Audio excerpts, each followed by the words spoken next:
For this video, gagawin natin herbal medicine. Ano-ano nga ba ang gagawin natin herbal medicine? Para po ay nakakatulong sa ating pangangatawan, pangangkalusugan. Una, meron ako ditong udlot na bayabas. Yan, yung baby na bayabas. Yan. Marami siya. Tapos, meron tayo din ditong maraming guyabano. Yan. So, ang guyabano, marami din siyang benefits. Yan, ilalagay ko siya sa description. Kung ano yung mga benefits ng guyabano, pati yung dahon din ng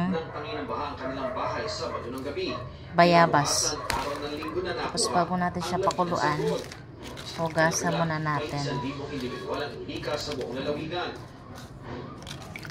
Pero ang maganda, pag magpapakulo kayo nito, dapat 10 piraso ng dahon ng bayabas, 10 dahon din ng dahon ng guyabano.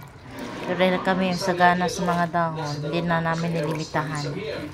Ito na nagawin namin tsaap bago matulog. Kasi malinis naman kaya inano ko lang. So, ito yung takore natin. Dito ako maglalagay ng takore. Ayan, ganyan na siya. Ang mas maliit na mga pangkapag-ubong tatnanungan at humaling, wala pang katiyakan kung kailan makakaalis. So, ayan, malinis naman yung tubig. Ayan, lagyan natin siya ng tubig para i-boil. Dalawang bangka ng pangisda rin ang nasira nang lumaki ang alon sa Philippine Sea sa bahagi ng barangay sa Marcelino. Sila po yung mga nakapundo sa hindi naman po kami nagantay kung may abiso sila. Kumukulo na. Ito yung tsaka natin. Wala namang dinotis din kami sir. Yun yung kulay ng tsaka. Paalala ng PPA sa mga shipping company, maging Yun maagap yung sa kulay ng pagdadala. tsaka ng guyabano at Ang nakarating sa mga pasahero ay on hold yung bayabas. at delayed. When in fact, ito po ay kanselado na. No? So, mas maganda po kung ang makarating sa mga Tapos, bahay natin canceled na yung lagyan biyahe. natin ng honey. Pure na honey.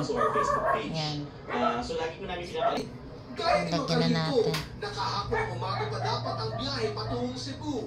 Dahil lang po kami hanggang sa alas po. Kasi hindi na kami pwedeng bumalik. Malaking pong gagastusin namin. Pumasaya lang sa taxi. Paliwanag ng tugon.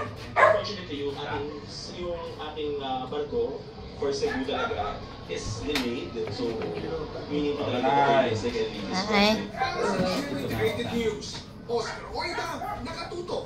24 oras. Sa ibang balita, pinuna ng isang senador at isang Filipino-Chinese civic leader ang paglihis ng investigasyon ng